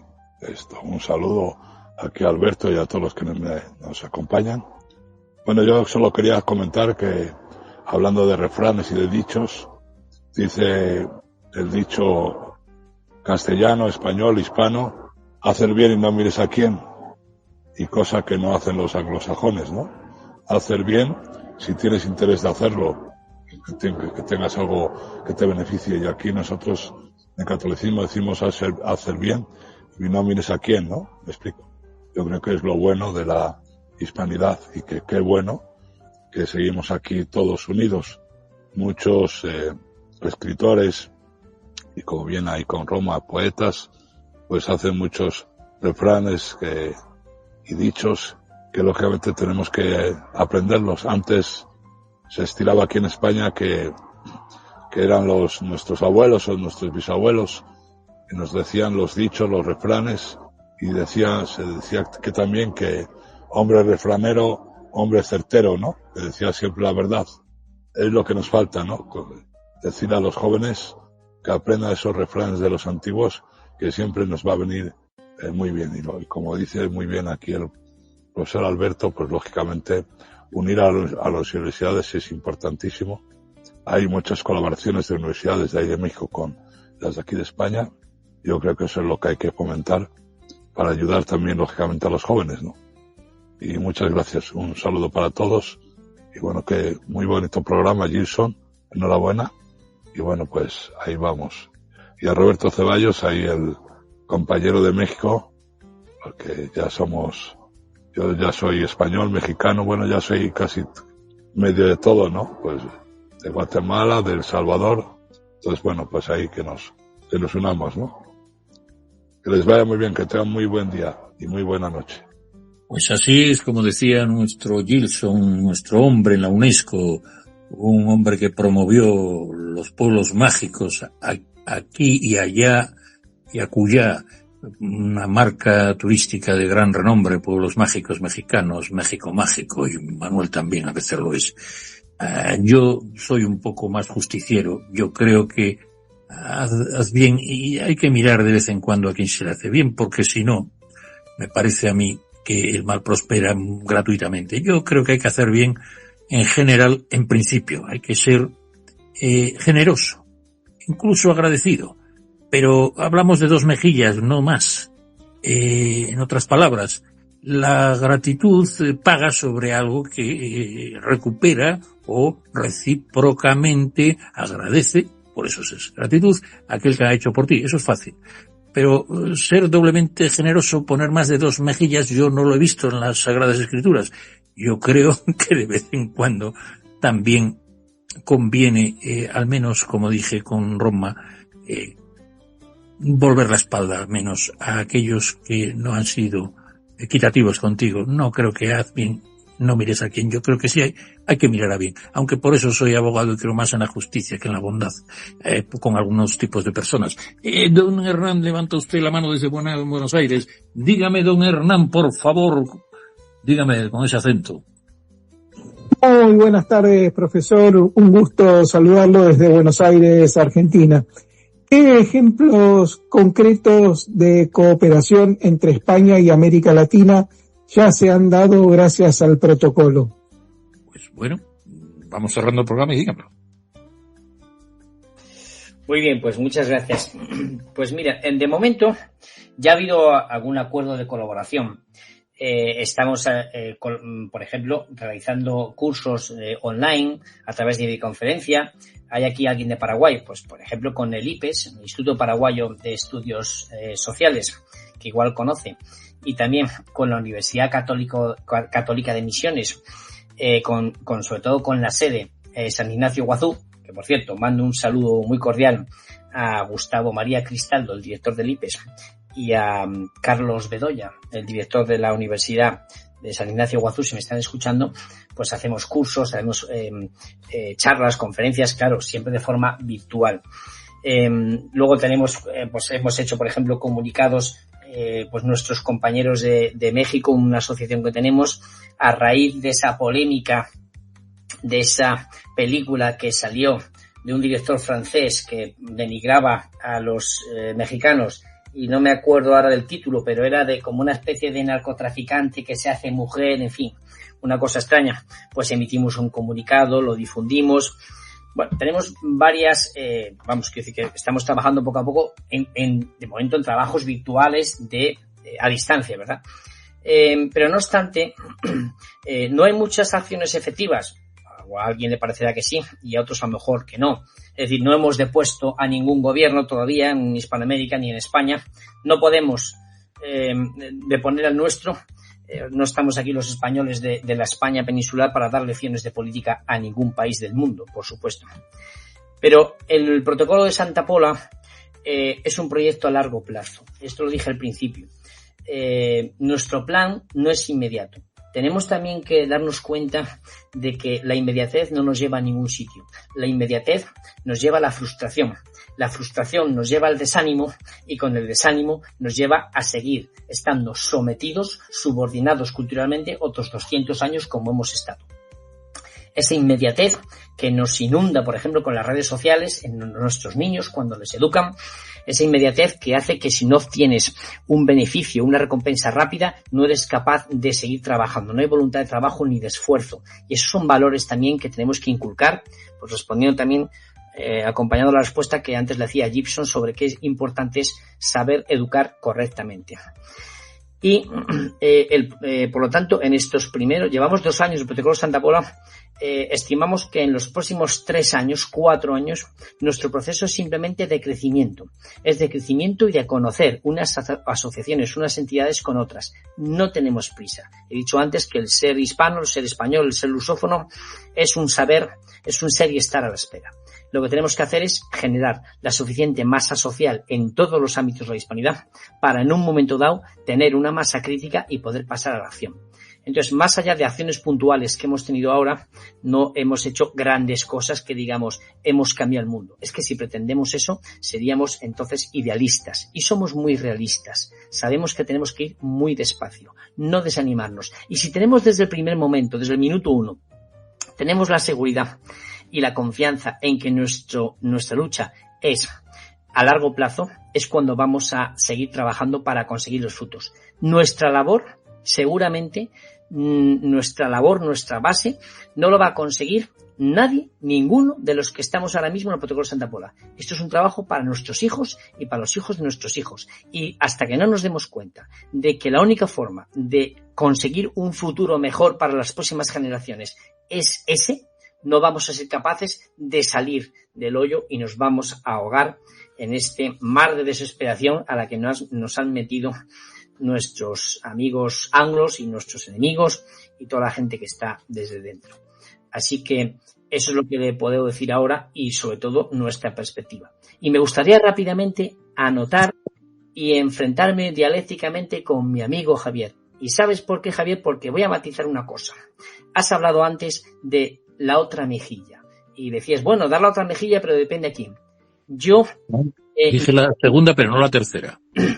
Bueno, un poco de acuerdo contigo, pero fíjate lo que te voy a decir. Yo niego el significado que siempre le hemos dado a esa expresión. Ojo, igual ahora voy a crear un anatema y me van a excomulgar, pero voy a decirlo por qué. El sentido para mí de ofrecer la otra mejilla no es lo de me quedo quieto y dejo que me den otro golpecito. No.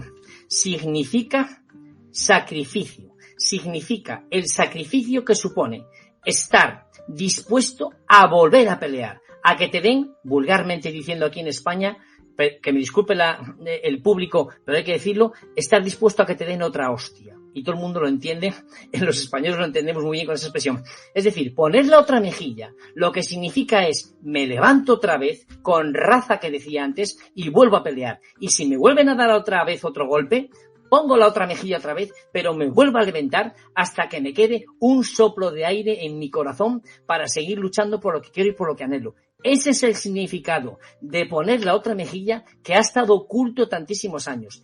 Y eso es lo que tenemos que enseñar a nuestros jóvenes, a la juventud, que no se desanimen, que luchen, que peleen, que busquen, que sean conscientes de que tienen que pelear por su futuro, que nadie les va a dar nada solamente por el simple hecho de haber nacido, que la existencia es una lucha constante.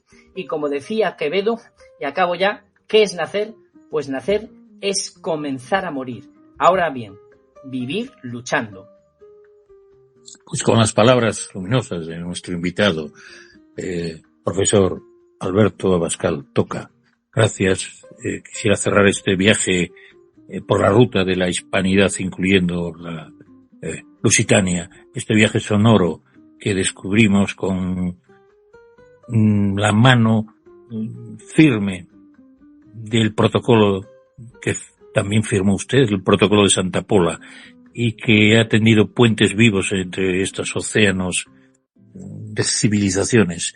Y también gracias por recordarnos que la hispanidad no solo es una especie de, llamemos, reliquia o en cualquier caso de anticuaya. Por supuesto que no. Siempre ha sido una semilla que sigue germinando en cada palabra que dice gente como usted, en cada aula que se las recuerda, en cada encuentro que tenemos con este sentido fraternal. Sinceramente, en cada sueño que compartimos, desde aquí, desde Enlace Iberoamericano, el podcast hermano de la mano de Gilson y nuestro anhelado Carlos Castañeda, Gilson Carmini. Esta noche en Enlace Sudamericano hablaremos con Fabiana Martín, diputada argentina del Parlasur, que junto con Natalia Velázquez, dos féminas inquietas y luchadoras, como dice nuestro invitado. Fabiana Martín ha marcado un hito en la historia del Parlamento del Mercosur. Fue la primera mujer electa como presidenta por el plenario de Parlasur. Y en 2024 su liderazgo ha sido fundamental para avanzar en acuerdos comerciales significativos. Uno de los mayores logros es esta firma del acuerdo de libre comercio con la Unión Europea, desde esta Españita. Y digo Españita porque, como bien decía nuestro invitado, éramos esa enorme hispanidad. Brasil son 17 Españitas, que aquí además nos pegamos sabiendo que somos mestizos y diversos como nadie, pero aún así no sé si habrá que ofrecer más de la tercera mejilla. Este pacto que, repito, consiguió gente como Fabiana Martín, que una Europa que eludió a los negociadores durante más de 2 décadas y que esa Europa civilizatoria y occidental miraba para sitios muy raros. Creo que por envidia de nuestra cultura enorme, con un potencial que abrazará el siglo XXI, con todo el brillo de las palabras de nuestro invitado. Yo quisiera ser vehemente porque también en el programa de Enlace Sudamericano es para mí un honor, espero que me permitan participar, Natalia Velázquez, directora de la Fundación Ser Soñar. Les recuerdo que en español y en portugués existe la palabra ser y estar. Ser o estar no es lo mismo, señores.